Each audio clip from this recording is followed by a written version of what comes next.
this is your Hamilton C1. Whenever you're going to be using this ventilator, you are going to need 2 bacteria filters. You're going to need 1 vent circuit, and you're also going to need your flow sensor.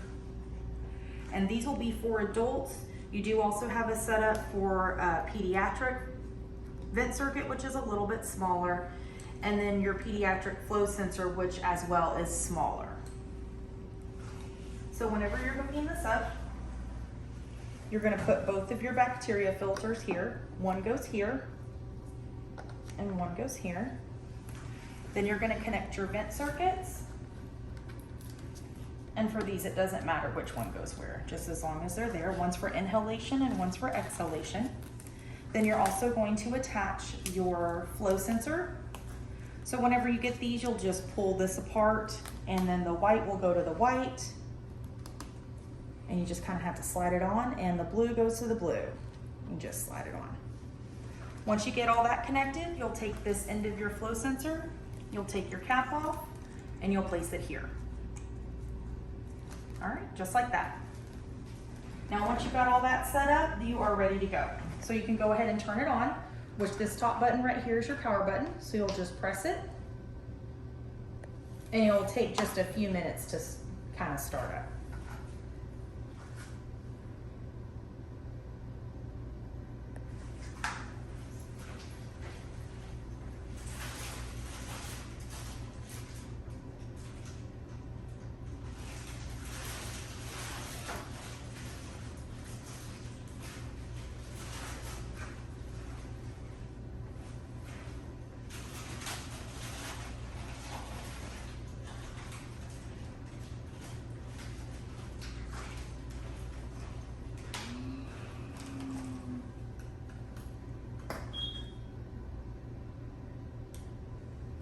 Okay, so once it turns on, the first thing you'll need to do is a pre-op check. So your pre-op check will be located here.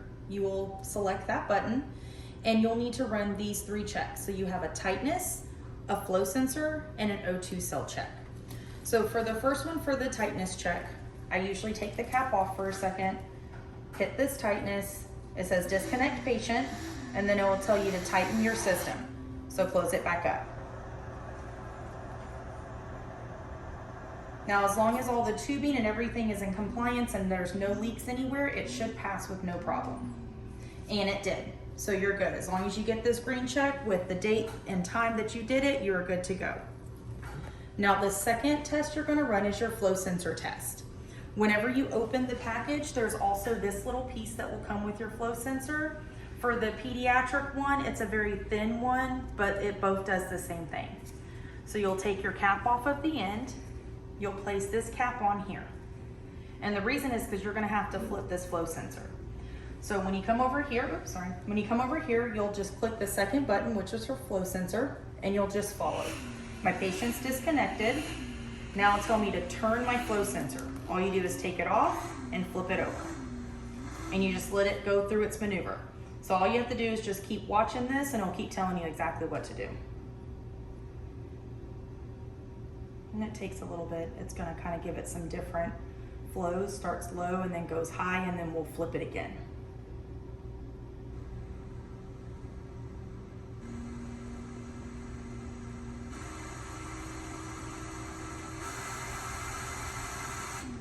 And then I'll tell you to turn the flow sensor, and you just take that piece back and you turn it back the way it was. And it'll run through the test again.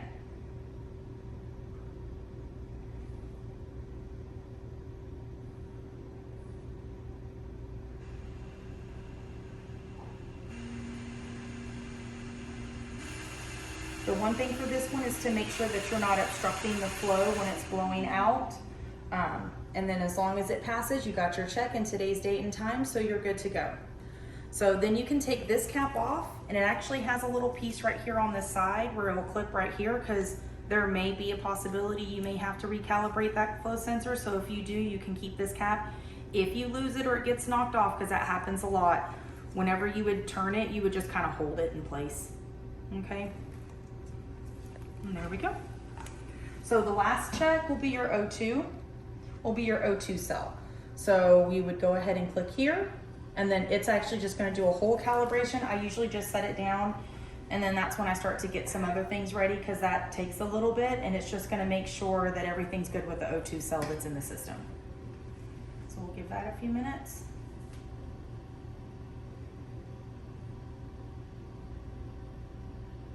While that's doing that, how often do we have to do the checks? You need to do this every single time, every time you use it.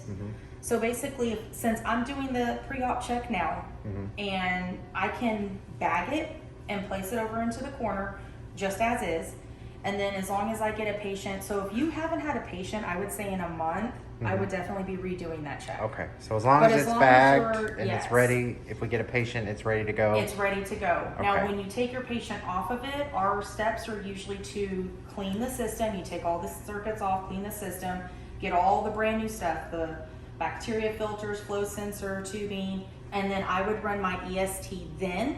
And then as long as everything passed, I would bag it and put it back in the corner so that way it's ready to use the next time you need it. Okay.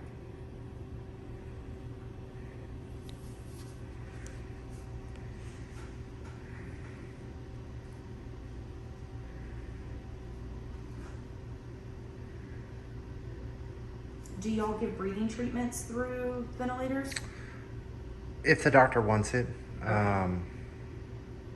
if he orders it, we can. Okay. So I can also show you where to set up the T-piece. Once this goes through.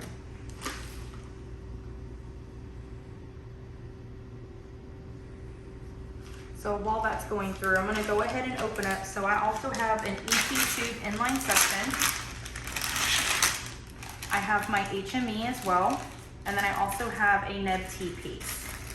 Okay, so the O2 cell did go through, so we got another check.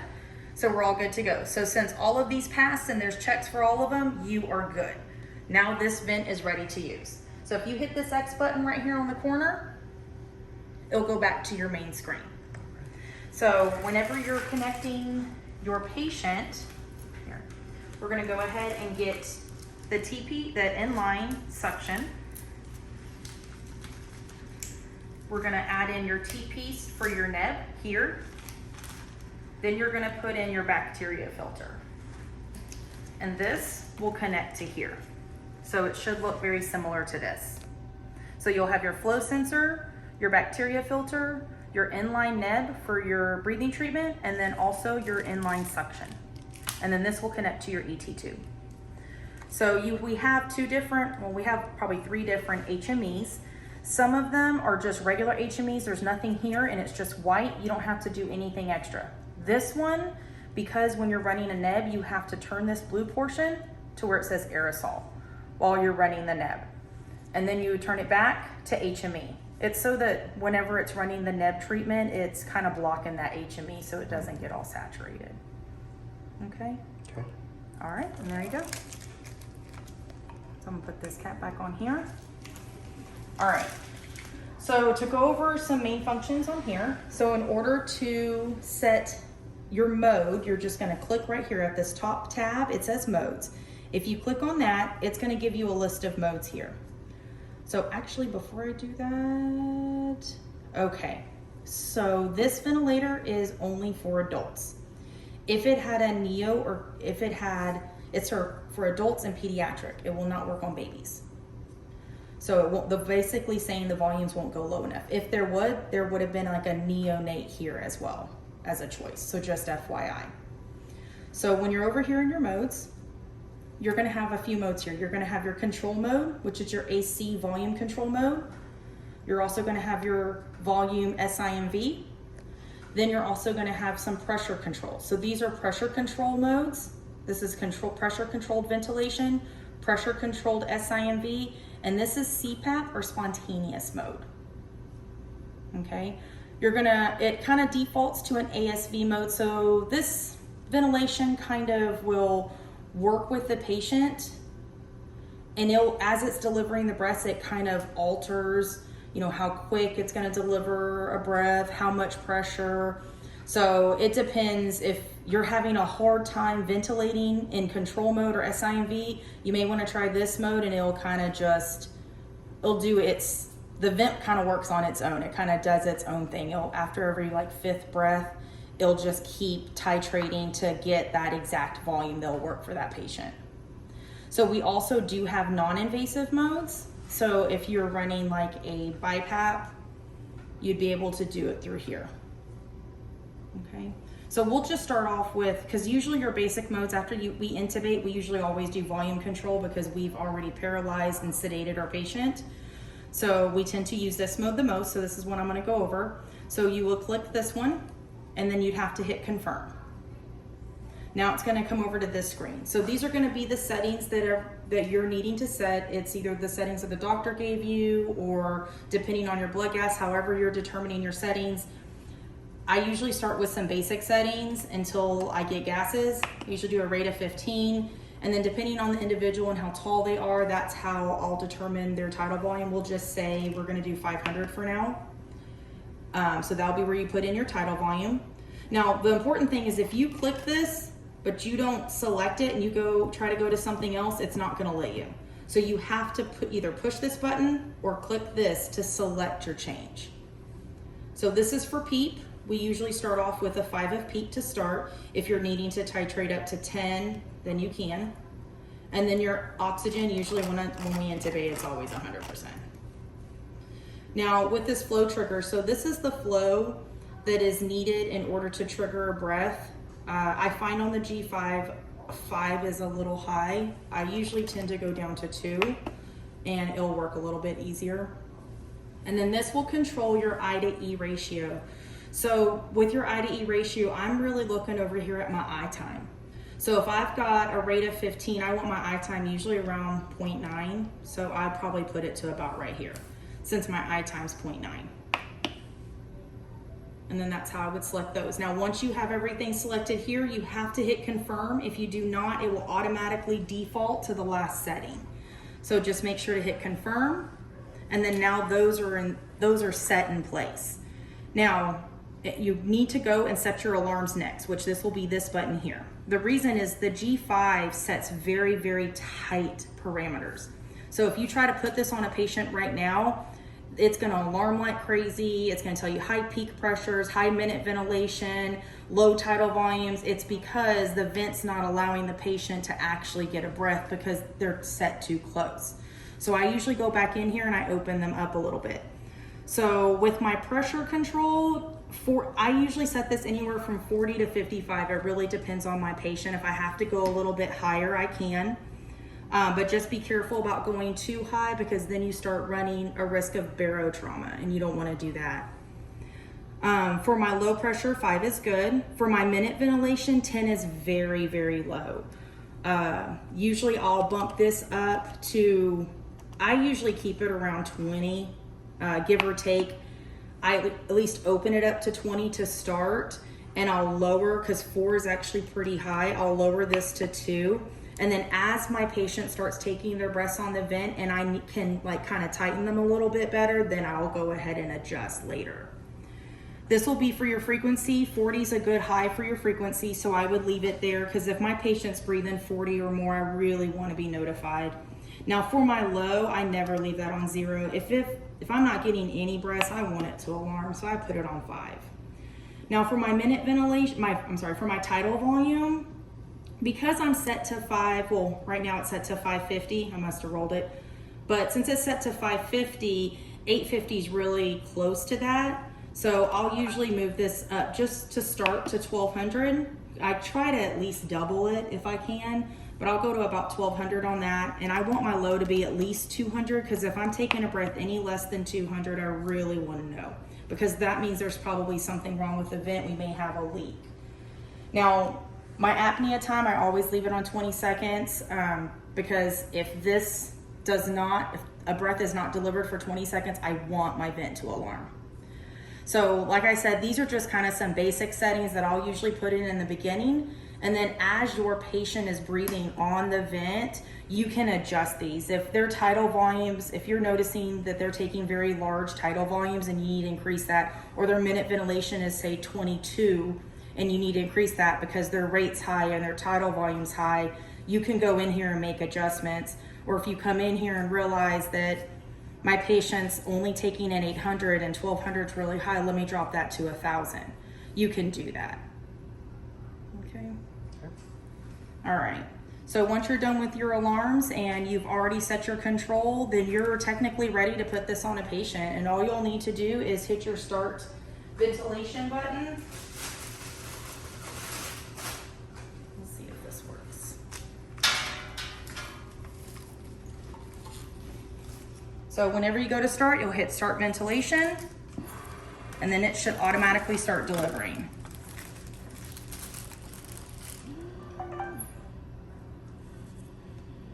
And so it'll take a few breaths for it to kind of settle in to what the volumes and everything's going to be.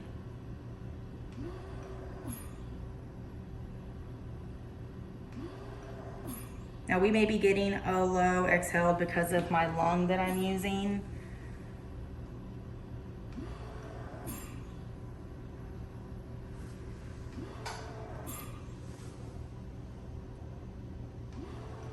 So if you notice, as it keeps delivering a breath, the peak pressure keeps going up because it's trying to achieve my volume. So another way to see, because this only gives you kind of like a little snapshot, in order to see all of your numbers that you're monitoring, if you hit this tab right here, this will bring up your peak pressures, your mean, your peak. So I'm gonna go back to my alarms real quick. So it's saying that it needs more pressure than where I'm at. So I'm gonna increase it a little bit to see if maybe, because it was telling me that it's hitting 30 peak pressure, but it's still not able to deliver my 550. So let's go ahead and decrease that.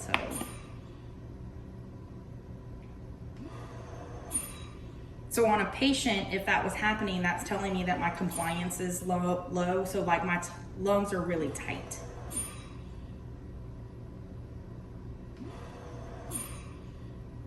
So there we go.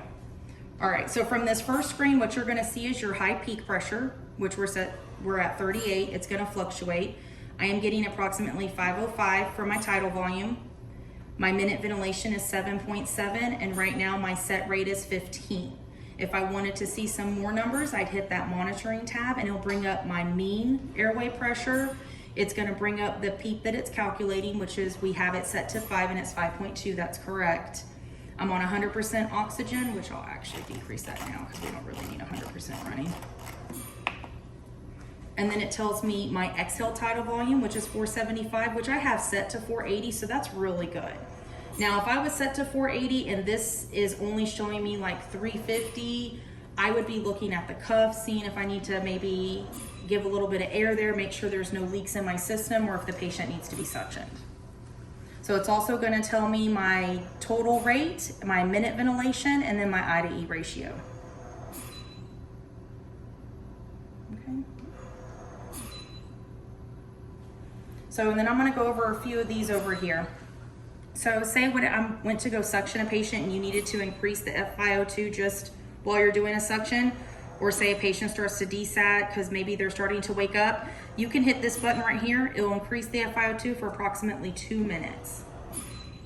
And then whenever it's done, it just goes off. So this one's actually to run the neb that's over here on this side. So you can connect a neb to here, and then you can hit this, and then it'll run the neb. So with the way these G5s are, the Hamiltons are, whenever you try to run a neb through the flow meter from the wall, it's gonna just disrupt the internal flow. So when you run it through here, it won't do that. And then this button is your silence button, and it'll only go on for 2 minutes. After 2 minutes, it shuts off.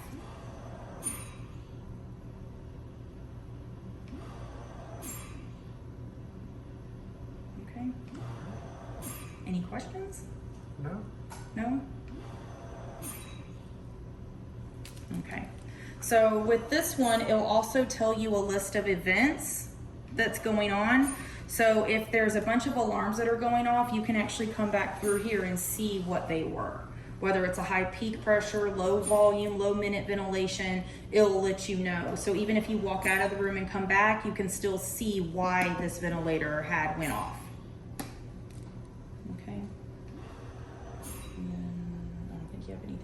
samples for y'all. There you go. Okay, so whenever you're done with the patient and you've transferred them onto the other vent, so in order to put this one on standby, you're gonna hit the power button and you're gonna activate standby. So this will put the patient on standby. This will put this vent on standby, so that way you can do your transfer. Once you've done your transfer, now it's time to clean everything. So normally what I do is I'm gonna go ahead and I'm gonna take everything apart. So I'm gonna take both these filters off. I'm gonna take this vent circuit. All this stuff is gonna go in the trash. I'm also gonna take this flow sensor out. All this is gonna go in the trash. So once I got everything off and I've cleaned the machine, there's also an extra filter that is in here that must be cleaned. If you're having trouble with the vent and you can't figure out what it is, a lot of the times it's this filter that's in here. And to get to it, you just turn it and it pops out and it's just this little white filter. And we just clean the inside and the outside, kind of clean in and around here. And then we kind of let it dry. You can do this with the purple wipes. And then once you get it back on, it has like a little notch right there that it follows. So you just make sure it goes into the notch. This points back down. You put this in here and then you just turn it. And once you turn it, it won't come back out. Okay, so just make sure that you're taking that out every single time and cleaning it. And that white filter is not disposable. So if it gets thrown away, you have to purchase another one. So just make sure that one doesn't get thrown away. And then once you've got everything clean, that's when I would put my new circuit and everything back on, both my bacteria filters, my vent circuit, my flow sensor, which they just kind of slide right on here. And then I would come back over here and run another pre-op check. Okay. Okay, any questions? So I can go ahead and show you, I don't know how often do you usually always put everyone on AC mode? Usually, yeah. Usually they'll just do AC mode. I mean, the doctor will say what Okay. he wants, but more than likely it'll be AC. It'll be AC, okay. Because the only difference with modes is whenever you go to volume control SIMV, is you just need to make sure that you're adding in your pressure support, right here, your pressure support, which usually our pressure support would be like 10. Most of the time, it just kind of depends. But just make sure that you're putting in that pressure support. And the difference with SIMV mode is you're gonna actually get to dial in your eye time. But everything else is the same. Okay. And then just make sure you accept. It's usually once we intubate, we need Just something leave that it. runs them, and then we work on transferring out. Okay, then I would say probably most of the time you're in AC, in volume control, which is this one. Okay. Just because that's usually what we put people on because they're paralyzed and sedated, and we want to make sure that, because we know they're not breathing on their own. SIMV allows them to breathe on their own, which is the reason for the pressure support. It kind of augments the tubing, the ET tube, so that they're able to take a breath on their own as well, without delivering that full volume every single time. Okay. Now, does this machine do BiPAP and CPAP? So it does do, if you're on, are you talking through Well, ET tube no, or just like regular. through? So if you come over here, I know our G5s do, and this one has the non-invasive. So let's check it. So it does. So you can actually add this will be your IPAP. So if you needed like a 10/5, then it should do that. And then the mask I think there's like a little piece that's supposed to go right here that attaches to the mask. I would have to look back at our system. But this would allow you to be in a non-invasive, non-intubated mode. Okay. Okay, let me look at the other one too, because there was 2 of them.